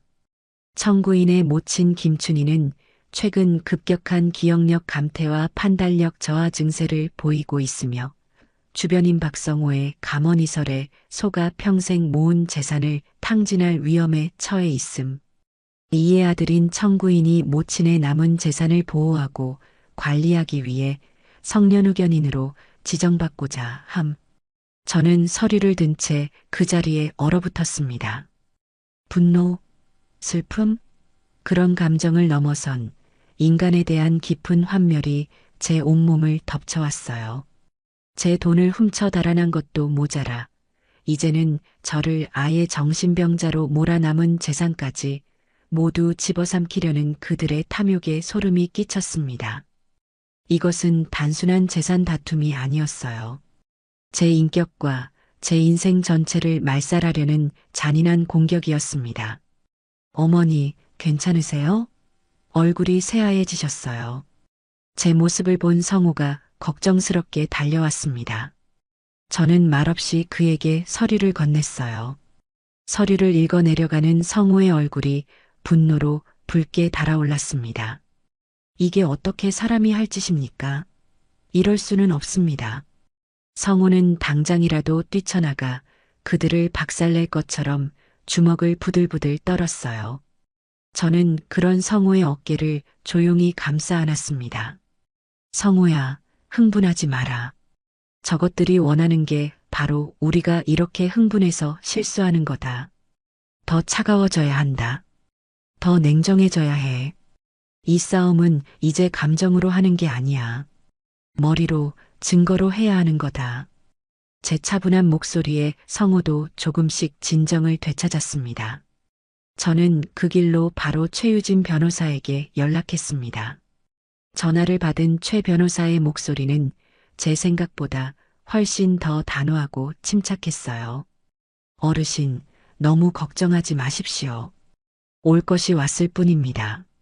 오히려 잘 됐습니다. 그들이 스스로 무덤을 판 셈이니까요. 이건 저희에게 주어진 절호의 기회입니다. 그들의 파렴치함을 법정에서 모든 사람 앞에서 만천하에 공개할 수 있는 아주 좋은 기회요. 최 변호사의 자신감 넘치는 목소리에 저 역시 흔들리던 마음을 다잡을 수 있었습니다. 다음 날 저는 최 변호사의 사무실에서 전쟁을 위한 작전 회의를 시작했습니다. 최 변호사는 상대방이 펼칠 전략을 정확하게 예측하고 있었어요. 아마 그쪽에서는 어르신의 판단력이 흐려졌다는 것을 입증하기 위해 의사소견서를 제출할 겁니다. 돈으로 매수한 의사겠지요. 그리고 어르신께서 국밥집에서 일하시는 것이나 박성호 씨에게 보이는 호의를 비정상적인 집착 혹은 상황 판단 능력의 결여로 몰아갈 겁니다. 우리는 그 모든 주장을 하나하나 논리와 증거로 반박해야 합니다. 어떻게 하면 되겠습니까, 변호사님? 가장 중요한 것은 어르신께서 얼마나 명료하고 건강한 정신을 가지고 계신지를 법정에서 직접 보여주시는 겁니다. 그리고 박성호 씨와의 관계가 사기나 조종에 의한 것이 아니라 깊은 인간적 유대와 은혜에 바탕을 둔 것임을 증명해야 합니다. 시장 상인분들의 증언도 필요하고 어르신께서 가게 운영에 얼마나 이성적으로 기여하셨는지 보여줄 장부도 필요합니다. 최 변호사와 이야기를 나누는 내내 저는 잠자고 있던 제 옛 모습이 되살아나는 것을 느꼈습니다. 수십 년 전 시장에서 한 푼이라도 손해보지 않기 위해 장부를 꼼꼼히 정리하고 거래처, 사람들의 속내를 꿰뚫어 보던 그 시절의 독사 김춘희가 다시 깨어나고 있었어요. 그날부터 저는 전쟁 준비에 돌입했습니다. 최 변호사는 법률적인 준비를, 저는 제 인생을 증명할 증거들을 모으기 시작했어요. 성우에게 부탁해 가게의 매출 장부를 모두 정리했고 저를 지지해줄 시장 상인들을 만나 증언을 부탁했습니다. 제 친구 순자를 비롯한 많은 상인들이 자기 일처럼 붕괴하며 기꺼이 법정에 서주겠다고 약속했어요. 그리고 저는 아주 중요한 작업을 하나 시작했습니다. 바로 제 수십 년의 세월이 담긴 낡은 앨범들을 모두 꺼내 정리하는 것이었어요. 그것은 단순히 과거를 추억하기 위함이 아니었습니다. 제 기억 속 어딘가에 이 모든 싸움을 끝낼 수 있는 결정적인 열쇠가 숨어 있을 거라는 막연한 확신이 있었기 때문이죠. 먼지가 뽀얗게 쌓인 앨범들을 한 장 한 장 넘기며 저는 제 젊은 날들과 마주했습니다. 시장 좌판에서 채소를 팔던 20살의 나, 반찬 가게를 열고 감격의 눈물을 흘리던 30살의 나, 식당을 차리고 아들을 품에 안고 환하게 웃던 40살의 나. 그 모든 사진 속에는 언제나 고단함과 희망이 함께 담겨 있었어요. 그러다 저는 한 낡은 흑백 사진 앞에서 숨을 멈췄습니다. 사진 속에는 갓 돌이 지난 아들 봉수를 업고 있는 젊은 시절의 제가 제 가게 앞에서 환하게 웃고 있었습니다. 그리고 제 옆에는 수줍은 듯 웃으며 서 있는 한 젊은 아주머니가 있었어요.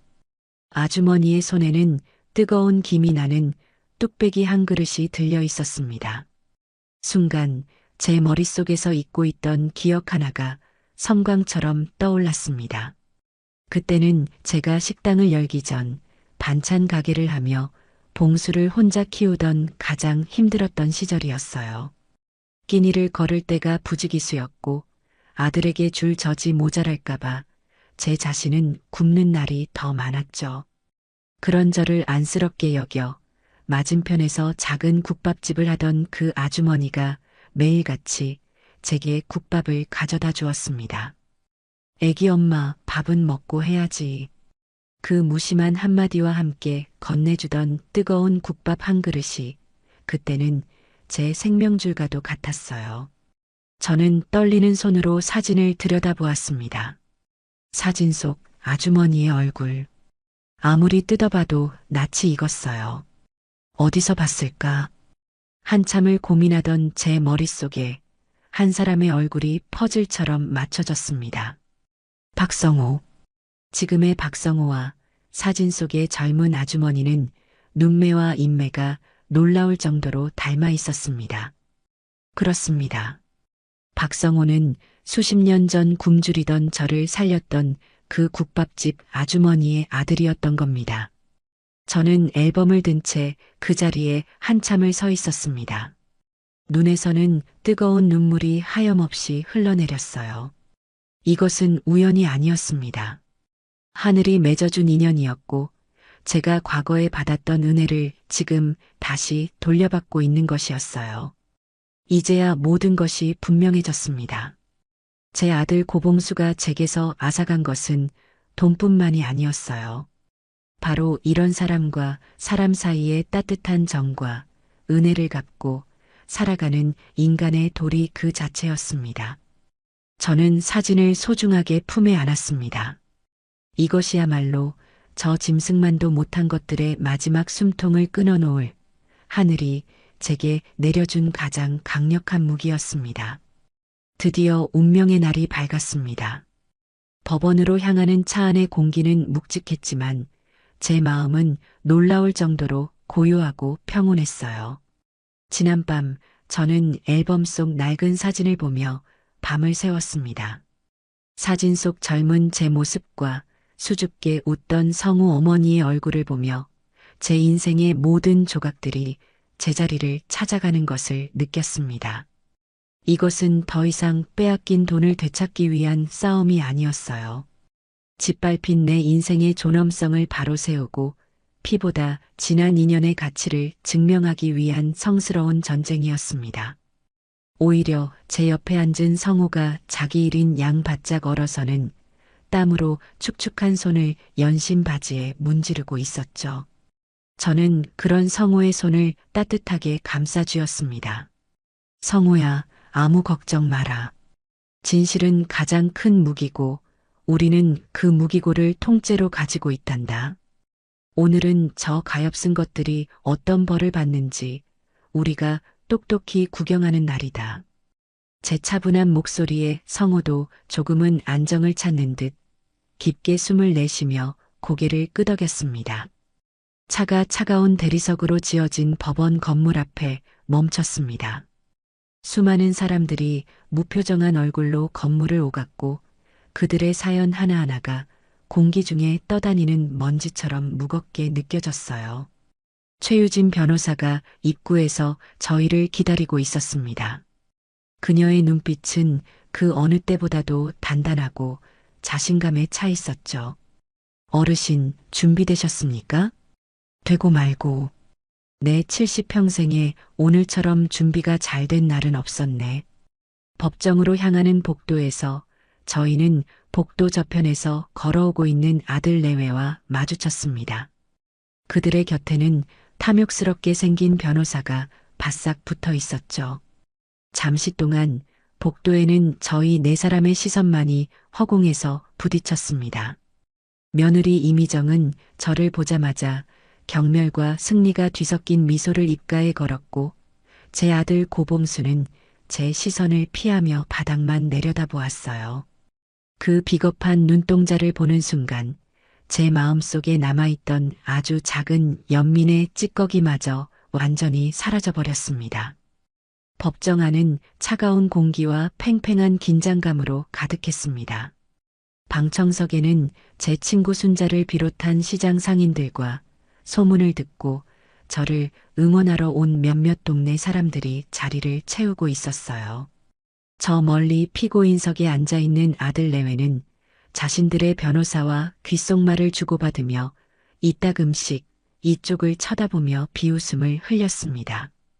모든 것을 이겼다는 확신에 찬 오만하고 경멸스러운 얼굴이었죠. 잠시 후 판사가 입정하고 재판이 시작되었습니다. 먼저 아들 측 변호사가 자리에서 일어났습니다. 그는 법정 전체를 울리는 카랑카랑한 목소리로 준비해 온 서류들을 증거로 제출하며 저를 공격하기 시작했어요. 존경하는 재판장님, 지금부터 저희는 사건 본인 김춘희가 얼마나 심각한 인지 능력 저하 상태에 있는지, 그리고 그로 인해 주변인에게 얼마나 쉽게 현혹되고 조종당하고 있는지를 명명백백히 밝히고자 합니다. 사건 본인 김춘희는 현재 고령으로 인한 기억력 감퇴와 판단력 저하로 정상적인 사무 처리 능력이 현저히 결여된 상태입니다. 최근에는 아무런 연고도 없는 젊은 남성 박성호에게 비정상적으로 집착하며 평생 모은 재산을 탕진할 위험에 처해 있습니다. 이는 아들인 청구인이 지극한 효심으로 제출한 저명한 정신과 의사의 소견서에서도 명확히 확인할 수 있는 바입니다. 그들이 내세운 의사는 돈으로 양심을 팔아넘긴 것이 분명해 보이는 늙고 탐욕스러운 남자였습니다. 그는 증인석에 앉아 제가 몇 가지 유도 질문에 제대로 대답을 못했다는 둥, 감정 기복이 심해 보여 조울증 초기 증세가 의심된다는 둥, 온갖 의학 용어를 섞어가며 저를 정신적으로 문제가 있는 사람으로 몰아갔습니다.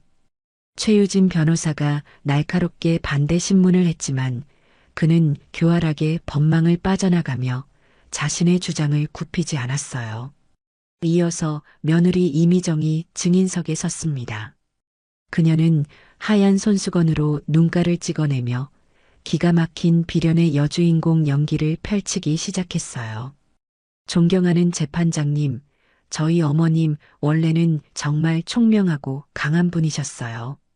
그런데 남편을 일찍 여의시고 혼자 아들을 키우시면서 고생을 너무 많이 하셔서 그런지 얼마 전부터 갑자기 사람을 못 알아보시고 했던 말을 또 하시고 그러시더니 저기 저 박성호라는 사람이 국밥을 배달해준다는 핑계로 저희 어머님께 접근한 뒤부터는 완전히 다른 사람처럼 변하셨어요. 그녀는 저와 성호를 번갈아 쳐다보며 마치 저희가 희대의 악당이라도 되는 것처럼 손가락질했습니다. 저희한테는 온갖 욕설을 퍼붓고 집에서 내쫓으시더니 저 사람 말만 무조건 믿으세요. 저희가 효도하려고 드린 30억 원도 아마 저 사람이 중간에서 다 가로챈 것 같습니다. 어머님은 지금 자기가 무슨 짓을 하는지도 모르고 계세요. 재판장님, 제발 저희 어머님을 저 파렴치한 사기꾼에게서 구해주세요. 네. 그녀의 처절한 연기에 방청석에서는 아이고, 저런, 어머니가 정말 이상하시네. 저 젊은 놈이 아주 작정을 하고 접근했구만. 하는 동정의 목소리가 터져나왔습니다. 제 아들 고봉수는 고개를 푹 숙인 채 어깨를 들썩이며 마치 비극의 주인공이라도 된 것처럼 흐느끼고 있었죠. 모든 것이 그들이 완벽하게 짜놓은 각본대로 흘러가는 것처럼 보였습니다. 마침내 최유진 변호사가 반격에 나설 차례가 되었습니다. 최 변호사는 얼음처럼 차가운 표정으로 여전히 눈물을 훔치고 있는 며느리에게 다가갔습니다. 증인, 참으로 감동적인 연기였습니다. 그런데 몇 가지 사실관계만 확인하겠습니다. 증인은 시어머니께서 판단력이 흐려지셨다고 했는데 구체적으로 어떤 점에서 그렇게 느끼셨습니까? 그야 갑자기 가게 일을 돕겠다고 나서시거나 저희한테 이유 없이 화를 내시는 점이요. 국밥집 일을 돕는 것이 왜 판단력 저하의 증거가 됩니까? 어르신께서는 수십 년간 성공적으로 식당을 운영해 오신 전문가입니다. 그런 전문가가 자신의 경험을 살려 새로운 일에서 활력을 찾는 긍정적인 모습으로 볼 수도 있는 것 아닙니까? 그리고 이유 없이 화를 내신 게 아니라 증인과 남편이 시어머니의 전 재산인 30억 원짜리 상가 건물을 팔아달라고 요구했기 때문에 화를 내신 것 아닙니까? 최 변호사의 얼음 송곳 같은 질문에 며느리의 얼굴이 순간 하얗게 질렸습니다. 그녀는 당황해서 입술만 달싹일 뿐 아무런 대답도 하지 못했어요. 최 변호사는 그 틈을 놓치지 않고 저희 측 증인들을 차례로 불러 세웠습니다. 제 친구 순자는 아들 내외가 백화점에서 얼마나 사치스럽게 돈을 쓰고 다녔는지, 그리고 늙으면 돈 쓸 줄도 모른다며 저를 모욕했던 사실을 생생하게 증언했어요. 상가 건물을 중개했던 부동산 사장님은 계약 당시 제가 계약서의 모든 조항을 얼마나 꼼꼼하고 명료하게 검토했는지, 심지어는 법률적으로 불리할 수 있는 독소 조항까지 발견해내 수정을 요구했던 사실을 증언했습니다. 제가 20년간 이 일을 하면서 김춘희 여사님처럼 똑똑하고 예리한 고객은 처음이었습니다. 그의 마지막 말에 법정의 분위기는 조금씩 저희 쪽으로 기울기 시작했습니다. 그리고 마침내 제가 증인석에 설 차례가 되었습니다. 법정의 모든 시선이 제게로 쏠렸어요. 저는 떨지 않았습니다. 오히려 아주 오랜만에 억압받던 피해자가 아니라 내 인생의 주인공이 된 기분이었죠. 저는 판사를 똑바로 쳐다보며 제 이야기를 시작했습니다. 존경하는 재판장님, 저는 정신이 흐리지 않습니다. 제 인생 그 어느 때보다도 지금 가장 정신이 맑고 똑똑합니다. 왜냐하면 제 진짜 가족이 누구이고 제 인생에서 진짜 소중한 것이 무엇인지를 비로소 깨달았기 때문입니다. 저기 앉아있는 제 아들 고봉수는 제 전 재산 30억을 가지고 제 인생에서 사라졌습니다. 저는 그 돈이 아깝지 않았습니다. 자식에게 그 정도도 못해주랴 생각했습니다. 하지만 저것들은 거기서 멈추지 않고 이제는 저를 정신병자로 만들어 남은 재산까지 모두 빼앗으려 하고 있습니다. 제 목소리는 떨림없이 하지만 슬픔을 담아 법정 전체를 울렸습니다. 저것들이 사기꾼이라고 부르는 저기 앉아있는 박성호라는 청년은 자식에게 버림받고 삶의 의지를 놓아버렸던 저를 살린 생명의 은인입니다. 아무런 대가도 바라지 않고 매일같이 제 문 앞에 따뜻한 밥 한 그릇을 가져다 준 유일한 사람이었습니다. 재판장님, 핏줄만 나눴다고 다 자식입니까? 제 배 아파 낳은 자식은 제 심장을 멍들게 했고, 남의 집 귀한 자식은 제 식어버린 심장을 다시 뛰게 해주었습니다. 힘들 때 내 곁을 지켜준 사람, 그 사람이 바로 진짜 내 가족입니다. 저는 품속에서 소중하게 간직해온 낡은 흑백 사진 한 장을 꺼내 증거로 제출했습니다. 사진은 스크린을 통해 법정의 모든 사람들에게 공개되었어요. 이 사진을 봐주십시오. 이 사진은 지금으로부터 40년 전 제가 시장 골목에서 작은 반찬 가게를 하며 갓난아기였던 제 아들을 혼자 키울 때 찍은 사진입니다. 제 옆에 뚝배기를 들고 앳된 얼굴로 수줍게 웃고 있는 이 아주머니가 보이십니까? 이분이 바로 끼니도 걸으며 아기젖을 물리던 저를 불쌍히 여겨 매일같이 굶주리던 저를 위해 뜨거운 국밥을 가져다 주시던 바로 박성우 군에 돌아가신 어머니입니다. 제 말에 법정은 거대한 충격에 휩싸인 듯 술렁이기 시작했습니다.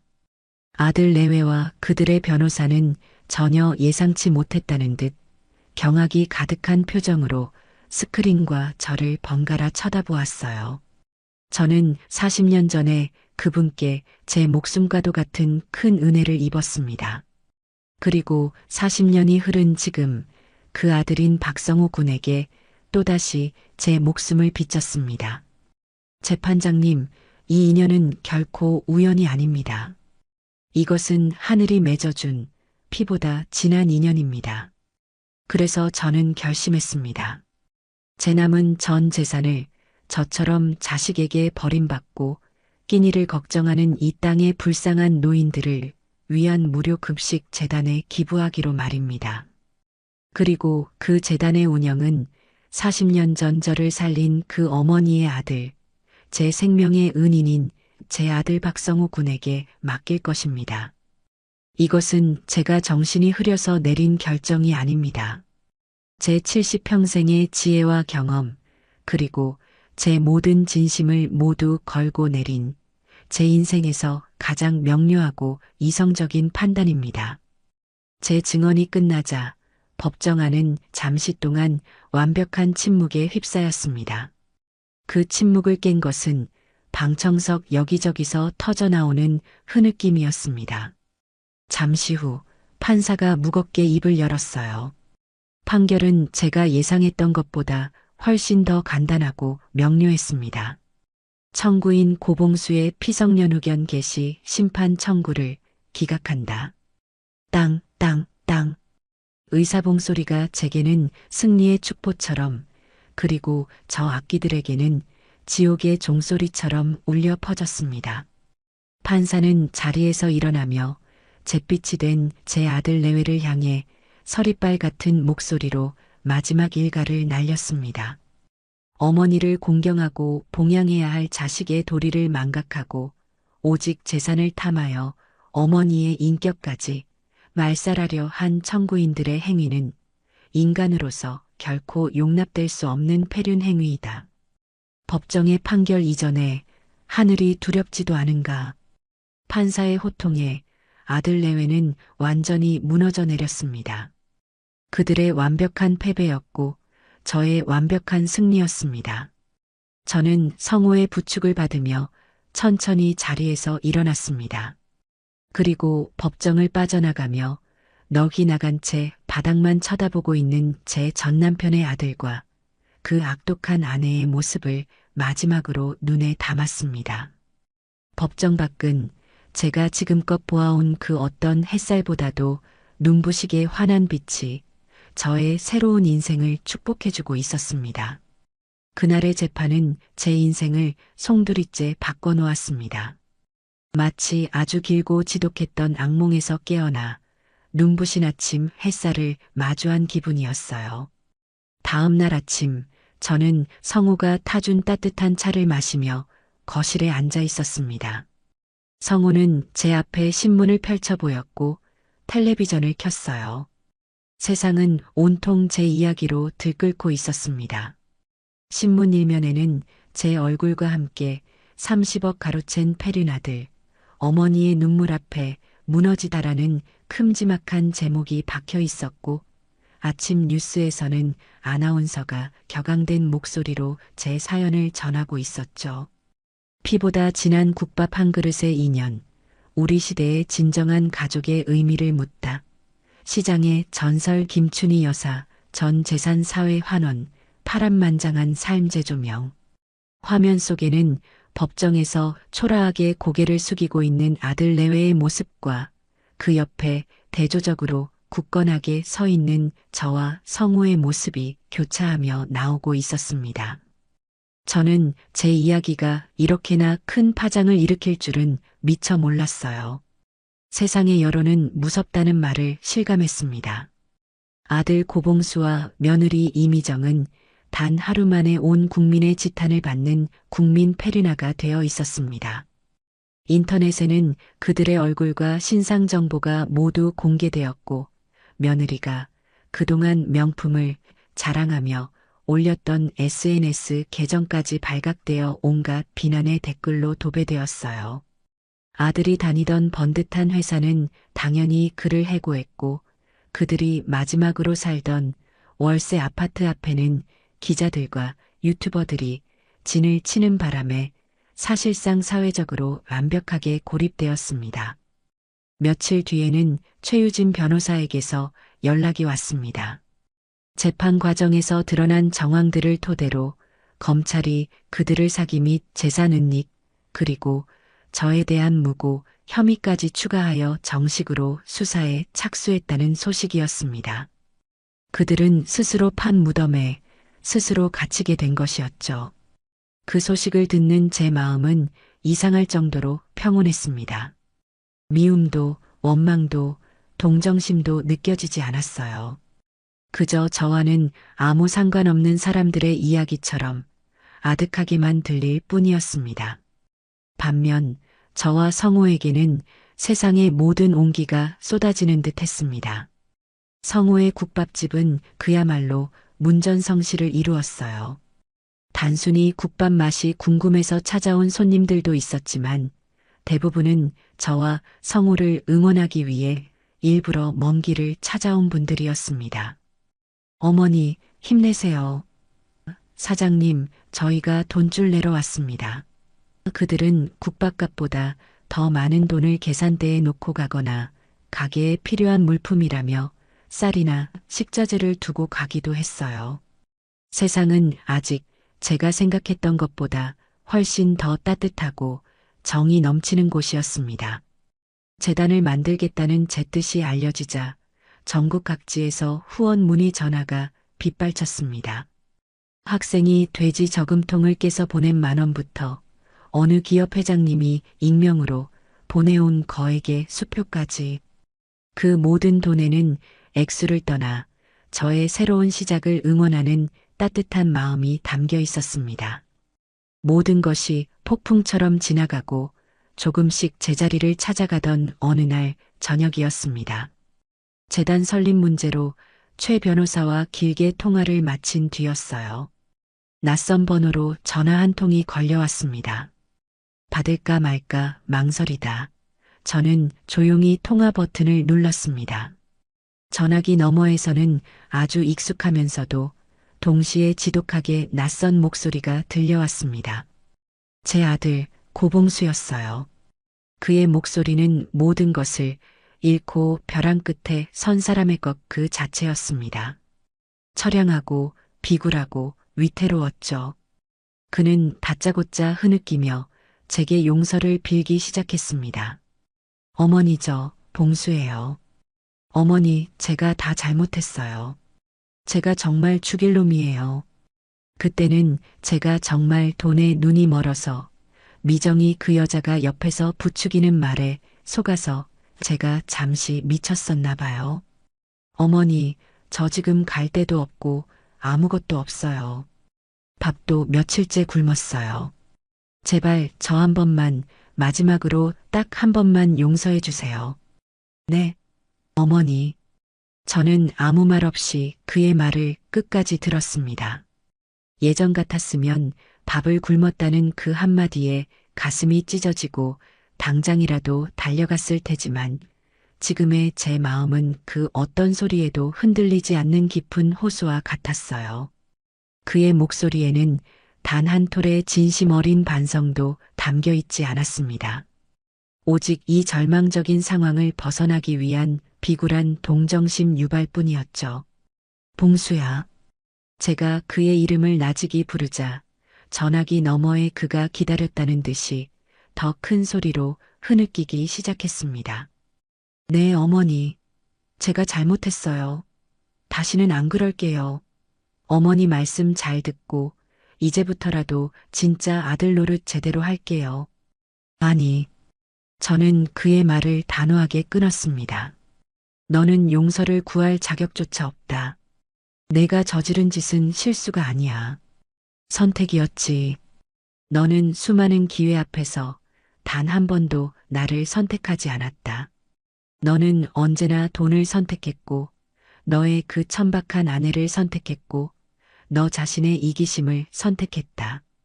그러니 이제 와서 그 누구도, 그 무엇도 탓하지 마라. 모든 것은 너의 선택의 결과일 뿐이다. 어머니, 제발. 나는 이제 너의 어미가 아니다. 내가 뱃속에서 낳은 내 아들 고봉수는 내게 30억을 요구하며 무릎 꿇던 그날 이미 죽었다. 내 인생에 너라는 아들은 더 이상 존재하지 않아. 너는 그저 내 70평생에 지울 수 없는 오점을 남긴 내 인생의 가장 큰 실수였을 뿐이다. 제 차가운 말에 그는 잠시 아무 말도 하지 못했습니다. 저는 제 손으로 이 지긋지긋하고 고통스러웠던 인연의 끈을 완전히 끊어냈습니다. 그리고 마지막으로 인간으로서의 아주 작은 도리를 제 자신을 위해 베풀기로 했어요. 내가 작은 통장 하나를 보낼 것이다. 내가 앞으로 몇 년간 밥은 굶지 않고 내 힘으로 다시 일어설 최소한의 자금이다. 이것은 사랑이나 용서가 아니다. 내 인생의 오점을 내 손으로 지워내는 마지막 대가라고 생각해라. 그리고 이 돈을 받은 뒤에는 죽는 날까지 2번 다시 내 앞에 나타나지 마라. 내가 내게 할 수 있는 유일하고 마지막 효도는 그것뿐이다. 저는 그 말을 끝으로 전화기를 내려놓았습니다. 그 후로 제 인생에서 고봉수라는 이름이 들려오는 일은 2번 다시 없었습니다. 몇 달 뒤 마침내 수많은 사람들의 염원과 후원 속에서 김춘희와 박성호의 희망국밥재단이 문을 열었습니다. 재단은 제가 예전에 운영하던 식당 건물을 개조해서 만들었어요. 개업식 날 재단 건물 앞은 그야말로 인산인해를 이루었습니다. 제 친구 순자를 비롯한 시장 상인들은 자기 가게 일도 제쳐두고 와서 음식 나르는 것을 도왔고 최유진 변호사는 환한 웃음으로 하객들을 맞았습니다. 제 사연을 듣고 전국 각지에서 찾아온 후원자들과 기자들로 발 디딜 틈이 없었죠. 그리고 그 무엇보다 앞으로 이곳에서 따뜻한 밥 한 끼를 나누게 될 수많은 어르신들이 제 손을 잡고 연신 고맙다고 말씀해 주셨습니다. 저는 수많은 사람들 앞에 마련된 작은 단상 위 마이크 앞에 섰습니다. 제 인생에서 가장 행복하고 가장 떨리는 순간이었어요. 저는 오늘 이 자리에서 제 모든 것을 잃고 동시에 제 모든 것을 얻었습니다. 저는 핏줄로 이어진 아들을 잃었지만 마음으로 낳은 진짜 아들, 박성호를 얻었습니다. 저는 평생 모은 돈을 잃었지만 돈으로는 결코 살 수 없는 귀한 인연과 사람이라는 재산을 얻었습니다. 이 희망국밥재단은 결코 저 혼자 만든 것이 아닙니다. 40년 전 굶주리던 제게 국밥 한 그릇을 건네주신 성우 어머니의 온정, 자식에게 버림받은 저를 살린 성우의 따뜻한 마음, 그리고 이 자리에 함께 해주신 여러분 모두의 귀한 정성이 모여 만들어진 기적입니다. 정말 고맙습니다. 그리고 진심으로 감사합니다. 제 옆에 선 성우도 마이크를 이어받았습니다. 그는 더 이상 제가 처음 만났던 어수룩하고 무뚝뚝한 시골 총각이 아니었어요. 수많은 사람들 앞에서 자신의 꿈과 포부를 당당하게 밝히는 믿음직하고 자랑스러운 제 아들이었습니다. 저를 믿어주시고 제게 새로운 인생을 선물해 주신 어머니의 숭고한 뜻을 받들어 이 세상의 모든 어르신들이 더 이상 끼니 걱정 없이 이 세상의 모든 지친 사람들이 따뜻한 밥 한 그릇의 위로를 받으실 수 있도록 제 남은 인생을 이곳에 바치겠습니다. 성우는 그 약속을 훌륭하게 지켜냈습니다. 재단은 그의 성실하고 정직한 운영 아래 하루가 다르게 번창해 나갔어요. 그리고 얼마 지나지 않아 성우는 그토록 소원하던 대로 요양병원에 계시던 어머니를 햇살이 잘 드는 깨끗한 집으로 모셔왔습니다. 처음으로 뵙는 성우의 어머니는 제 낡은 흑백 사진 속 모습처럼 참으로 곱고 인자한 분이었습니다. 그녀는 제 손을 잡고 아들을 이렇게 훌륭한 사람으로 이끌어 주셔서 감사하다고 몇 번이고 눈물을 흘렸고 저는 그녀에게 아드님을 이 세상 누구보다도 바르고 따뜻한 사람으로 키워주셔서 제가 더 감사하다고 진심을 다해 말했습니다. 이제 저는 더 이상 외롭지 않습니다. 아침에 눈을 뜨면 어머니, 진지 드세요 하고 저를 깨우는 든든한 아들이 있고 함께 땀 흘리며 정을 나눌 수 있는 일터가 있으며 저녁이면 함께 식탁에 둘러앉아 오늘 하루 있었던 일을 이야기하며 웃음꽃을 피울 수 있는 진짜 가족이 있습니다.